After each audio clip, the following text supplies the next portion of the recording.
ಎಲ್ಲರಿಗೂ ನಮಸ್ಕಾರ. Welcome back to my channel ಬ್ರೂನಿ ಹಂಬುಜ ವ್ಲಾಗ್. ಗೈಸ್, ಇದು ನಮ್ಮ ಊರಿನ ಹೋಕ್ಲಿ ಹಬ್ಬದ ವಿಡಿಯೋ. ನಮಗೆ ಸಖತ್ ಖುಷಿ ಆಗುತ್ತೆ ಇದನ್ನೆಲ್ಲ ನೋಡ್ತಾ ಇದ್ರೆ. ನಾನು ಇದನ್ನು ಸ್ಟೆಪ್ ಇನ್ ಸ್ಟೆಪ್ ವಿಡಿಯೋ ಮಾಡ್ತಿದ್ದೀನಿ. ಏನಕ್ಕೆ ಅಂದರೆ ಇದು 3-4 ಡೇಸ್ ನಡೆಯುತ್ತೆ, ಹಾಗಾಗಿ ಲಾಂಗ್ ವಿಡಿಯೋ ಆಗಿದೆ. ಸೊ ಹಾಗಾಗಿ ನಾನು ವಿಡಿಯೋನ ಅಲ್ಲಲ್ಲೇ ಮಧ್ಯೆ ಕಟ್ ಮಾಡಿ ಆದ್ರೂ ವಿಡಿಯೋ ಲಾಂಗೇ ಇದೆ. ನಾನು ಒಂದು 3-4 ಅಥವಾ 5 ವಿಡಿಯೋ ಮಾಡೋಣ ಅಂತ ಅಂದ್ಕೊಂಡಿದ್ದೀನಿ ಇದನ್ನು. ಗೈಸ್, ಇದೆಲ್ಲ ನಮ್ಮ ಊರಿನವರು, ಹಾಗೆ ನನ್ನ ಬ್ರದರ್ಸು, ನಮ್ಮ ಫ್ಯಾಮಿಲಿಯವರೇ ಇದೆಲ್ಲ ಡ್ಯಾನ್ಸ್ ಕುಣಿತ ಎಲ್ಲ ಆಗ್ತಿರೋದು. ತುಂಬ ಚೆನ್ನಾಗಿತ್ತು, ಸಖತ್ ಖುಷಿ ಆಯಿತು ನನಗಂತೂ. ನಾನೇ ವಿಡಿಯೋ ಮಾಡಿಕೊಂಡೆ. ಇಲ್ಲಿ ನನ್ನ ಅಪ್ಪಾಜಿನೂ ಕೂಡ ಇದ್ದಾರೆ, ಅವರು ಕೂಡ ಸ್ವಲ್ಪ ಕುಣಿತ ಹಾಕಿದ್ರು. ಬಟ್ ಅವ್ರು ಸುಸ್ತಾಗಿರೋ ಕಾರಣ ಅಷ್ಟು ಕುಣಿತ ಹಾಕಲಿಲ್ಲ ಅವರು. ಬಟ್ ಚೆನ್ನಾಗಿತ್ತು, ನನಗಂತೂ ಸಖತ್ ಖುಷಿ ಆಯಿತು. ನಮ್ಮ ಅಣ್ಣಂದಿರು, ನಮ್ಮ ಫ್ಯಾಮಿಲಿಯವರು, ಹಾಗೆ ನಮ್ಮ ಊರಿನವರು ಎಲ್ಲ ಕುಣಿತ ಹಾಕ್ತಿರೋದು ನೋಡಿದ್ರೆ ಸಖತ್ ಖುಷಿ ಆಯಿತು.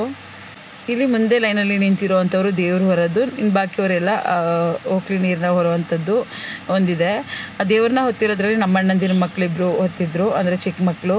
ಅವರು ಏನು ದೊಡ್ಡವರಾಗದೆ ಇನ್ನೂ ಚಿಕ್ಕ ಮಕ್ಕಳು ಇರ್ತಾರಲ್ಲ, ಆ ಥರದವರು ಹೊರುವಂಥ ರೂಲ್ಸ್ ಇದೆ. ಹಾಗೆ ಆರಾದ್ರು ನಮ್ಮ ರವಿ ಅಣ್ಣ ಅಂತ ಹೇಳಿ ಅವರು ಕೂಡ ಹೊತ್ತಿದ್ರು. ಅವರ ಕಸಿನ್ ಸಿಸ್ಟರ್ ಮಗ ಕೂಡ ಹೊತ್ತಿದ್ದ. ಬಟ್ ತುಂಬ ಚೆನ್ನಾಗಿತ್ತು, ನೀವು ನೋಡ್ತಿರ್ಬೋದು. ಈ ಕುಣಿತ ಎಲ್ಲ ಸಕ್ಕತ್ತಾಗಿರುತ್ತೆ. ಆ 4-5 ಡೇಸ್ ನಾವು ಹೇಗೆ ಎಂಜಾಯ್ ಮಾಡಿದ್ವಿ ಅಂದರೆ ತುಂಬ ಚೆನ್ನಾಗಿತ್ತು. ನಮಗೆ ಬೇಜಾರೇ ಆಗಲಿಲ್ಲ. ನಾವಿಲ್ಲಿ ತುಂಬ 4-5 ದಿನ ಇರಬೇಕಲ್ಲಪ್ಪ ಅಂತ ಅನ್ನಿಸ್ಲೇ ಇಲ್ಲ, ಅಷ್ಟು ಖುಷಿಯಾಗಿತ್ತು. ಫುಲ್ ವಿಡಿಯೋ ನಾನು ಅಪ್ಲೋಡ್ ಮಾಡ್ತೀನಿ, ನೋಡಿ ನಿಮ್ಗೆ ಹೇಗೆ ಅನಿಸುತ್ತೆ ಅಂತ. ನಿಮಗೇನಾದರೂ ಇಷ್ಟ ಆದರೆ ದಯವಿಟ್ಟು ಲೈಕ್ ಮಾಡಿ, ಶೇರ್ ಮಾಡಿ, ಸಬ್ಸ್ಕ್ರೈಬ್ ಮಾಡಿ. ಹಾಗೆ ಹೇಗಿತ್ತು ಅಂತ ಹೇಳಿ ಕಮೆಂಟ್ ಮಾಡಿ.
ಈ ವಿಡಿಯೋ ನೋಡಿದ್ದಕ್ಕೆ ತುಂಬ ಥ್ಯಾಂಕ್ ಯು. ಯಾಕಂದರೆ ನನ್ನ ನೆಕ್ಸ್ಟ್ ಎಲ್ಲ ವಿಡಿಯೋಗೂ ನೀವು ತುಂಬ ಚೆನ್ನಾಗಿ ಸಪೋರ್ಟ್ ಮಾಡ್ತಿದ್ದೀರಾ, ಇನ್ನೂ ಸಪೋರ್ಟ್ ಮಾಡ್ತೀರಾ ಅನ್ನೋ ನಂಬಿಕೆ ನನಗಿದೆ. ನಾನು ನನ್ನದೇ ಆದ ಬ್ಯಾಕ್ಗ್ರೌಂಡ್ನ ಹಾಕೊಂಡ್ಬಿಟ್ಟಿದ್ದೀನಿ, ಅದನ್ನು ಮೀರಿ ನಾನು ವೀಡಿಯೋಸ್ನ ಮಾಡ್ತಿಲ್ಲ, ಅದು ನಿಮಗೂ ಗೊತ್ತು. ನಾನು ಏನು ವೀಡಿಯೋಸ್ ಇದೆ ರೀಸೆಂಟಾಗಿ ಆ ವೀಡಿಯೋಸ್ಗಳನ್ನೇ ನಾನು ಮಾಡ್ತಾಯಿದ್ದೀನಿ. ದಯವಿಟ್ಟು ನೆಕ್ಸ್ಟ್ ವಿಡಿಯೋನ ನೀವು ದಯವಿಟ್ಟು ನೋಡಿ, ಅದನ್ನು ಕೂಡ ಸಪೋರ್ಟ್ ಮಾಡಿ ಅಂತ ಕೇಳ್ಕೊತೀನಿ. ಯಾಕೆಂದರೆ ನೆಕ್ಸ್ಟು ಕೂಡ ಹೋಕ್ರಿ ಹಬ್ಬದ ಆಗಿರುತ್ತೆ, ಅಂದರೆ ಇದ್ರ ನೆಕ್ಸ್ಟ್ ವರ್ಷನ್ ಆಗಿರುತ್ತೆ. ಅಂದರೆ ಇವಾಗ ನೀರು ತೊಗೊಬಂದು ಹಾಕಿದ್ದಾರೆ, ನೆಕ್ಸ್ಟ್ ಏನಿದೆ ಅದನ್ನು ನಾನು ಮಾಡಿದ್ದೀನಿ. Thank you.